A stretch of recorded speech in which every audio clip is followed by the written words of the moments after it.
So I told you I might do that snowman with the bouquet background, but I think that's going to be better in watercolors and on a square than on this because you just won't get much of the bouquet with this star. So I was thinking, since I've been teaching a Van Gogh um, fun Christmas painting, that this might lend itself to a Van Gogh type uh, background. So I thought that that would be fun. So that's what we're going to do on this little star. And I think maybe I'll put the moon rather on Van Gogh. He's got it over at the right, but since this is the shape this is, I thought I could put that right in the middle and then do our little sweeping waves throughout and maybe have a little tree right here and a little tree right here or something. Sometimes you just got to start playing and see what happens. That's just the way painting works. So I'm going to start by covering pretty much everything with this wonderful ultramarine blue. And since the edges on these stars, it's like under $2 at Walmart, by the way, in the craft section. Since the edges on these stars is already stained brown, I don't have to paint the edges. I only have to paint the top. So that's going to make it easier.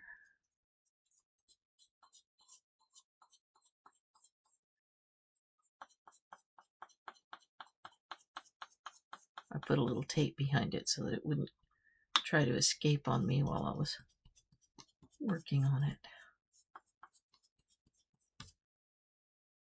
Add a little water to my paint, not too much.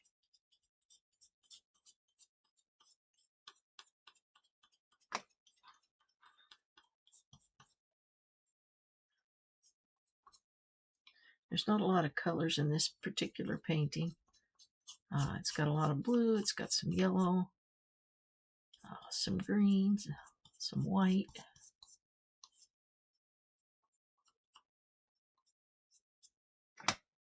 Speaking of the white, we're going to dig into that before the blue dries. And since it's on wood, it's going to dry fairly fast.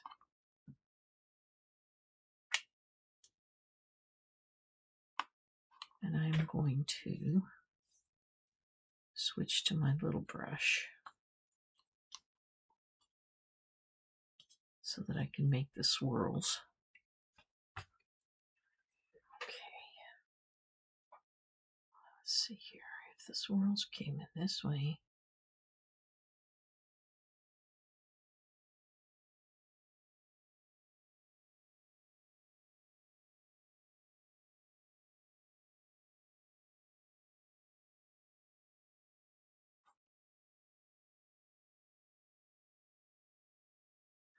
Now in the Van Gogh, he's got little tiny lines like this. We can put those in too, but I just want to get the majority of the directional wind elements put in here so that we know what we're doing when we go try to do the little lines.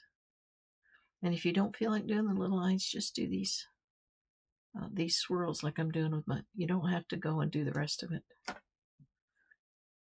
You don't have to do the next step, which is going to be the smaller swirls, little dash marks.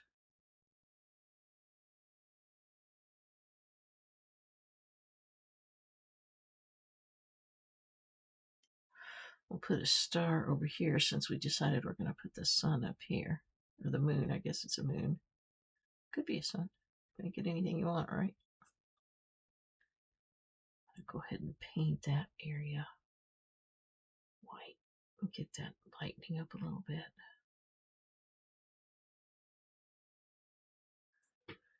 I'm going to do that with where I want stars too. Just sort of start lightening it up and leaving the blue swirls on the outside. There's one right here. And that's the little wind swirling right here. Let's put a big star right there. Maybe a little star right there.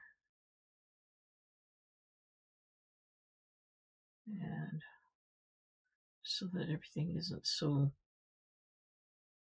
perfectly. I don't. I tell you, the mind really wants to make things even. The last time I taught this class, my brain did the same thing. It tried to put all the little stars right perfectly around the swirl. It's really unfortunate that our brains are so insistent on trying to make things even because it's really annoying as an artist. So I'm going to move that little star down here just to purposely avoid what my brain is trying to do by evening out these stars right around the middle. Okay, because this is on wood, it's drying fairly fast. I am going to go ahead and mark where, let's see where the hills would be, right? Maybe right there, maybe right there.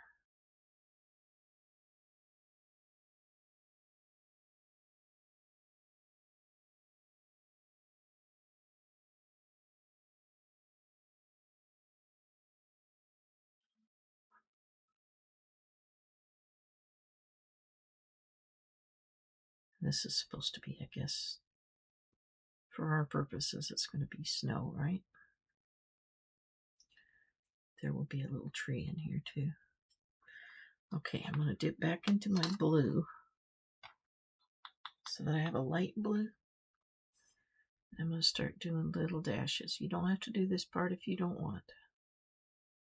It doesn't take a lot of them. This is a tiny piece.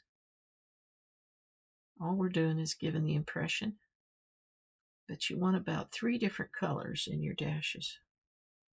So don't try to fill it in too much because you got other colors that are coming in here too.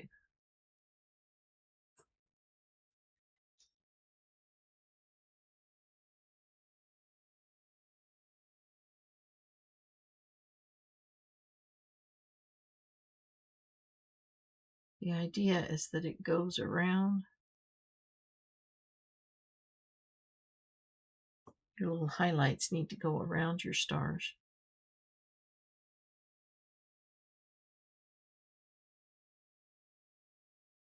Around your moon. Little short dashes of the blue and white mixed together. And then we'll do some dark blue and we'll do some black, or Payne's gray is what I have. I don't think I got black. And then a little bit of white. And it'll look really cool.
It's about 10:30 at night, so maybe I'm not quite as chatty on this one.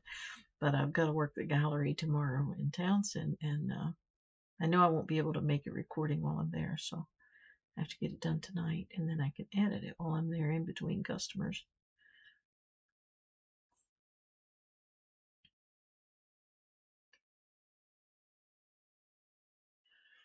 Let's see, this old guy needs some reflections around him.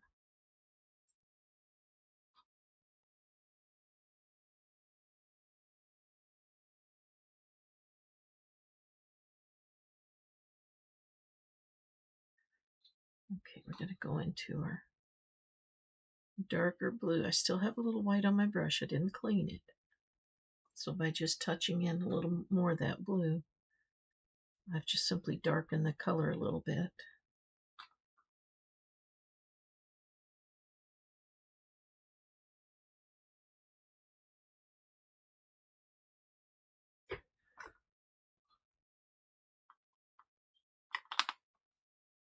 Oops, got a big old drop of blue there. I didn't want that.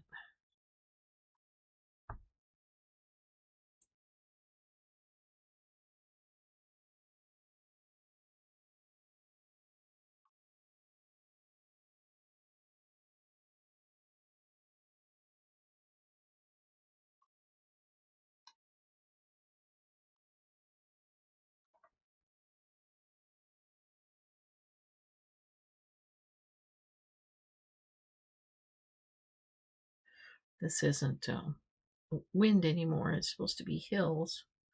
So I'm trying to make the lines a little more dense, a little closer together to signify the hills, like he did in his painting.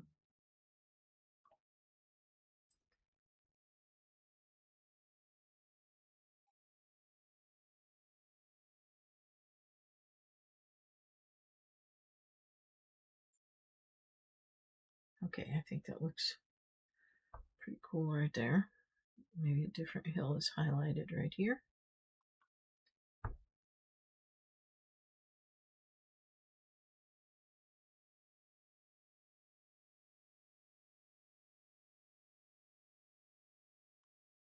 Okay, let's move on to the next color.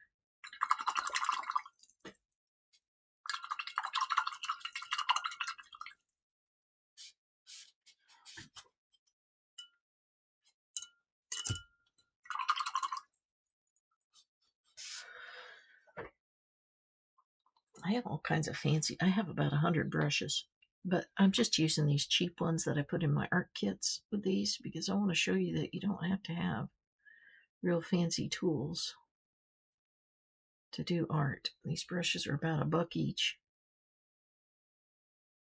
You can get them in a set with several. They may not last forever, but you know, it's got a pretty fine tip on it to do detail.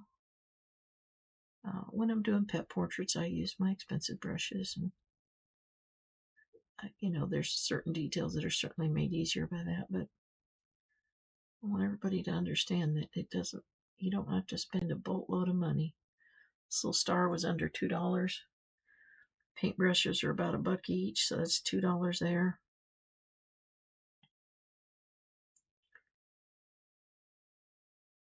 Paints were not that expensive. As a matter of fact, my art kits that I have that are for sale, they include the brushes, the canvas with the drawing on it. They include the paintbrushes, the instructions, all for $25. So sometimes when you're buying in bulk, like when I buy in bulk, I can pass on savings so that you guys can enjoy yourselves without having to spend a huge amount of money. I grew up in Argentina. My parents were missionaries, and money was always a little bit tight with 6 kids. We were always cared for and everything, but I just, you know, it was tight. You could feel it. And so sometimes, uh, sometimes that kind of sticks with you, you know, and you just try to make things affordable. And I try to, especially with the times right now, trying to help people be able to relax and have fun without breaking the budget.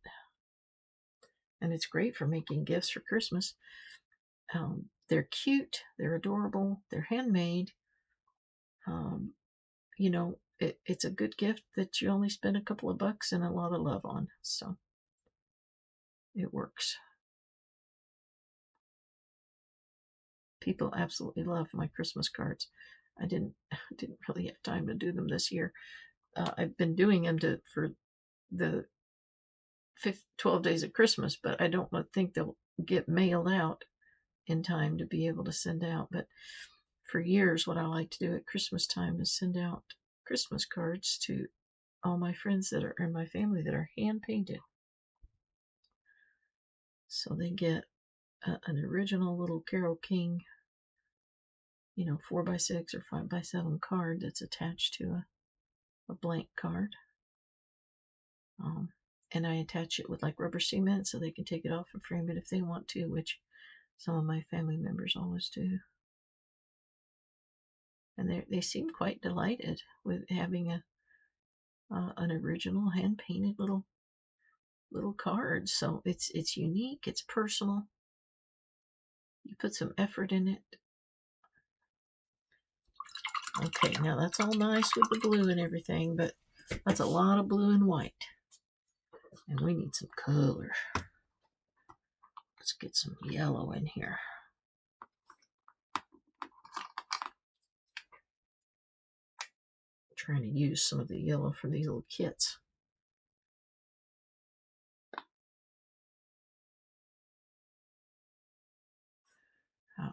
I was using one of my kits and painting samples from it in order to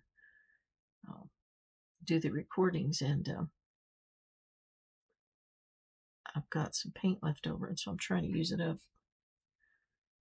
My kits do have very high quality paint, so that it's you can tell it's not real thin or transparent or anything.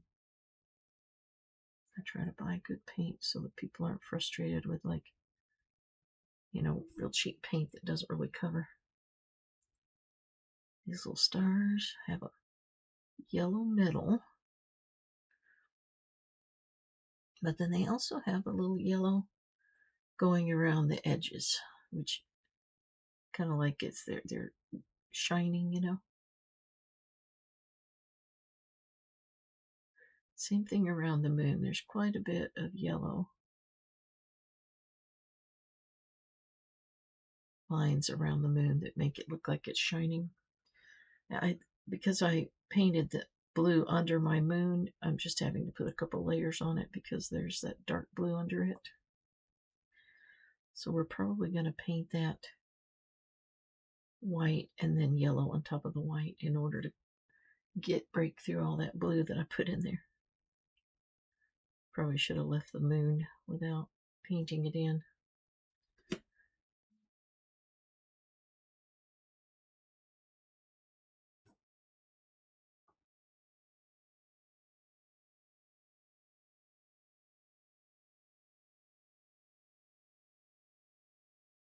There are a few little colors in these too.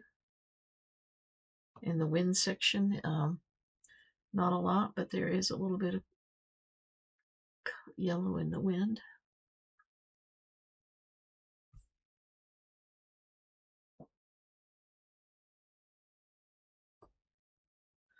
This little star over here is going to be shining a little extra bright, so we're going to put some more yellow around it.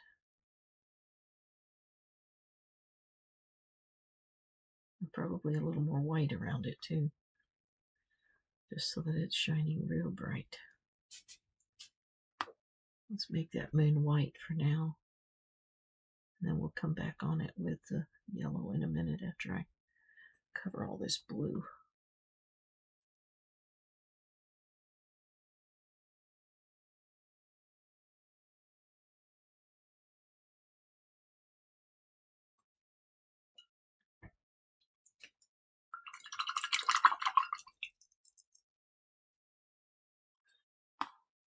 Now, Payne's gray or black, either one. We need to put a few little darker colors in here.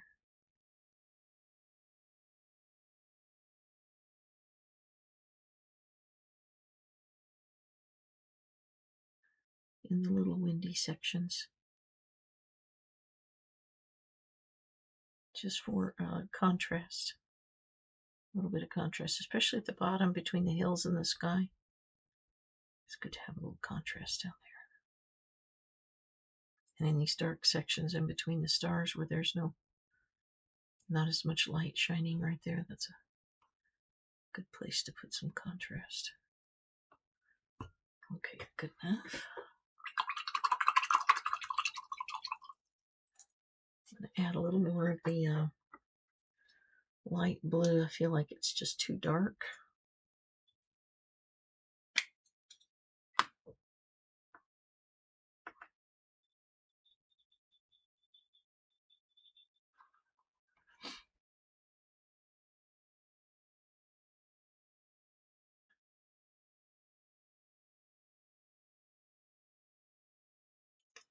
One thing you can do too is what's called dry brushing. Why don't we do that? We're going to take this brush, the bigger one. I'm going to dip it into my paints, tap my paper towel, and dry brush over this. Dry brushing will give very, very light amounts of color, which allows you to lighten an area without necessarily painting it in solid. So it does it, see how it leaves little unpainted areas? It's a technique called dry brushing. The trick is to tap the paper towel after you put the paint on your brush. If you get a little too much, just come back over it with a little blue, but I don't think we had too much anywhere.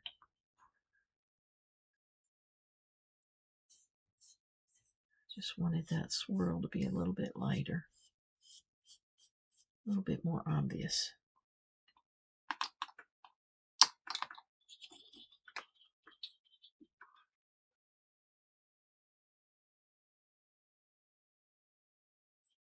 We can add some of our little lines back in a minute. Just trying to lighten this up a little. Once we get our little trees in, it's going to look real cute.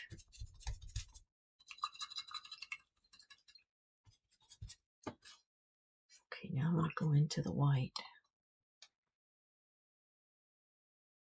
and lighten up some of these areas again. We lost some of our little lines.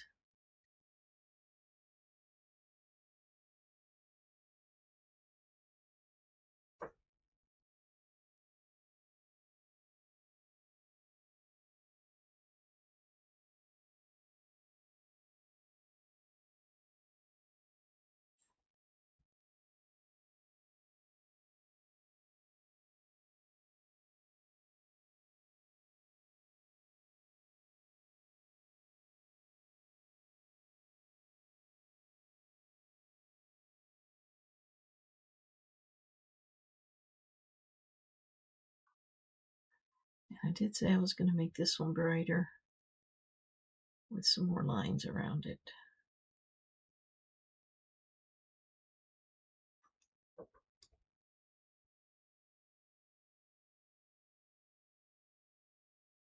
Make it look like that's just a really, really bright star.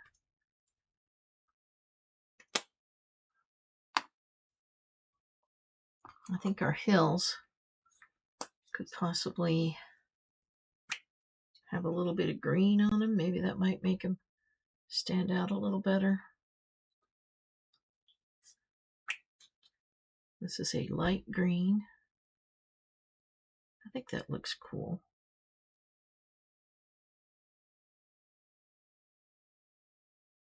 You could even change it up and do one hill in green and one hill in red.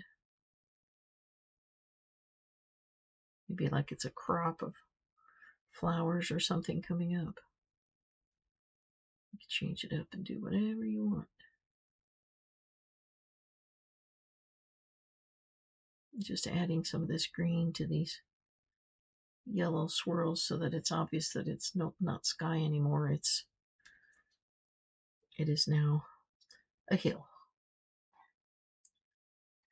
And there's a little bit of orange in Van Gogh's painting, so I'm going to put a little bit of orange down in here. Maybe this little hill is, like I said, some flowers or something. Maybe that's a field of flowers. And there's a tiny bit of orange around the moon, which I thought added a little interest. A little bit of orange in the middle of the stars, too, if you look at it closely.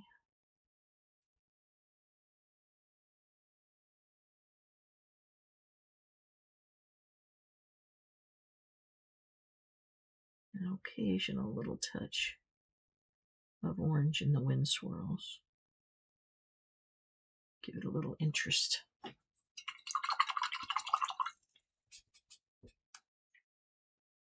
Okay, now we need some trees.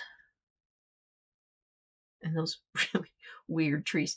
The Van Gogh trees remind me of that old painting that looks like it's supposed to be some kind of a ghost or something, and his face is all twisted. I do not remember. It's really, really old. It might be Picasso.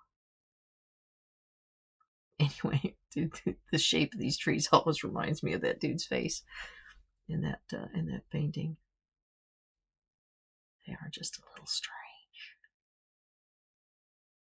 Okay. I might wind up covering some of my sun right here. Guess I didn't plan that too well. In all fairness, I can put my trees wherever I want, right? So I'm going to cover a little of the sun, but not all of it.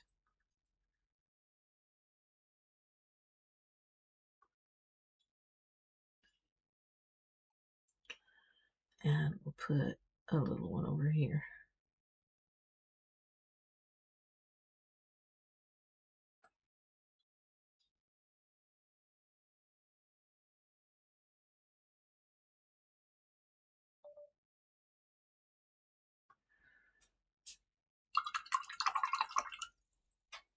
A little bit of light green.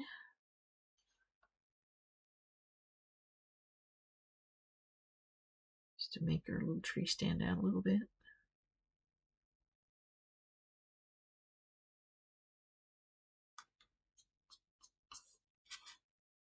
Pressed it with my finger just to sort of take a little of that off and not leave it too bright.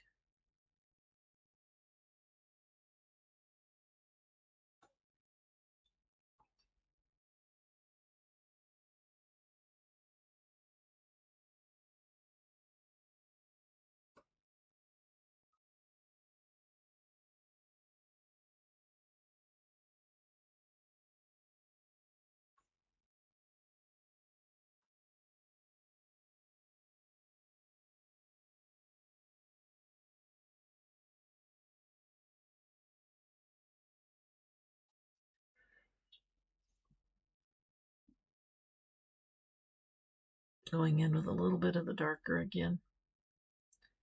If I didn't like the shapes, put another little tree right here if we want. These little weird trees. Sad little misshapen trees.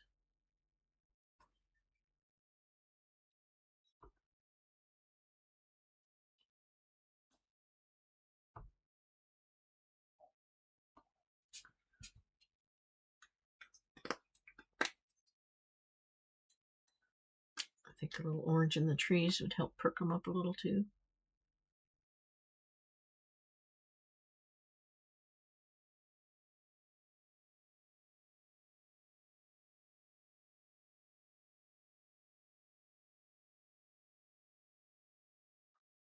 Not much, just a little bit.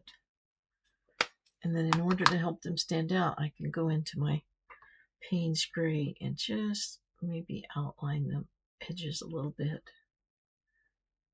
just to help them stand out.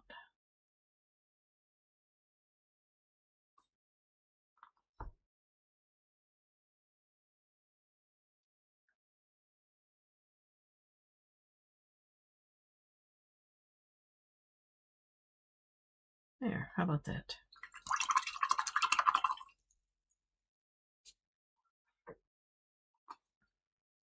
I think a little extra swirl activity in the middle ought to finish her up. Oops.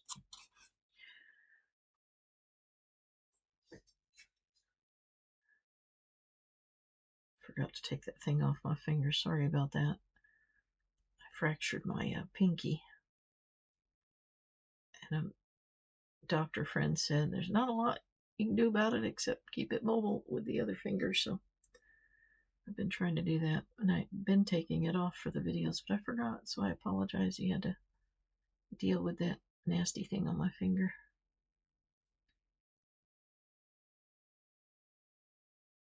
I made it a slip off so that I could wash my hands and whatnot.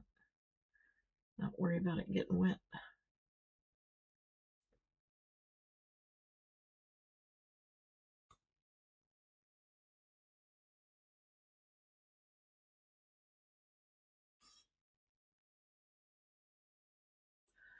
Okay, let's make our yellow moon yellow. I think it might be done.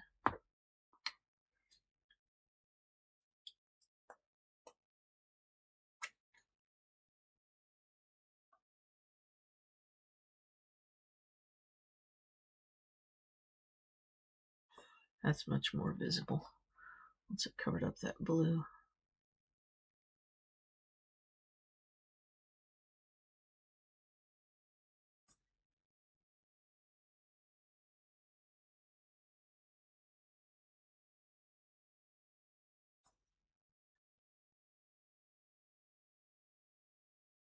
One of the things that he has on his moon is he has a little orange on it so that it stands out better.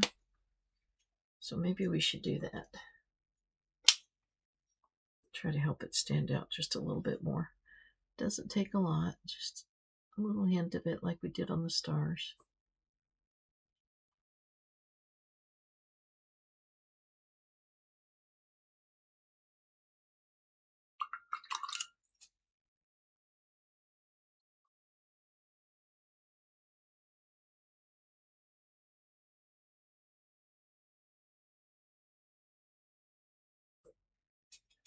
That's better. That's definitely standing out better.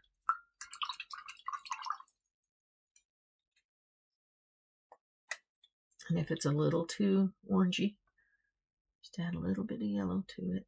And when it mixes, it should come out just right.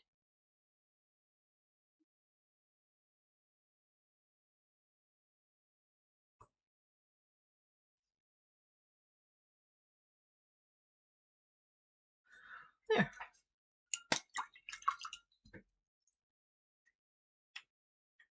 I'm going to put a little bit of yellow, a little more yellow into our swirls, windy swirls.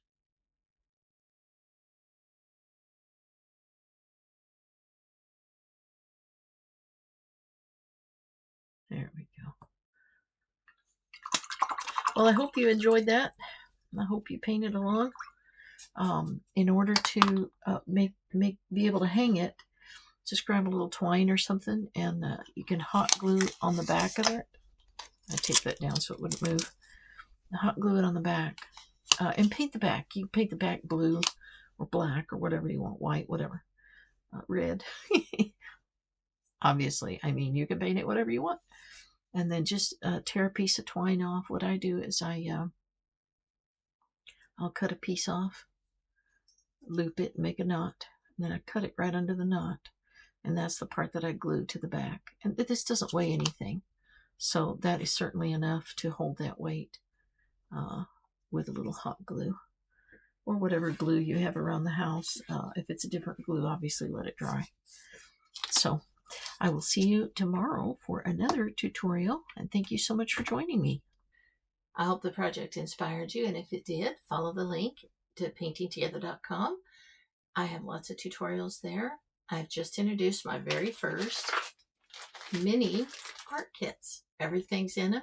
Brushes, canvases with a drawing already on them, paints, full instructions with step-by-step pictures and written instructions, and a little palette as well. Great gift. So Merry Christmas, and we'll see you tomorrow.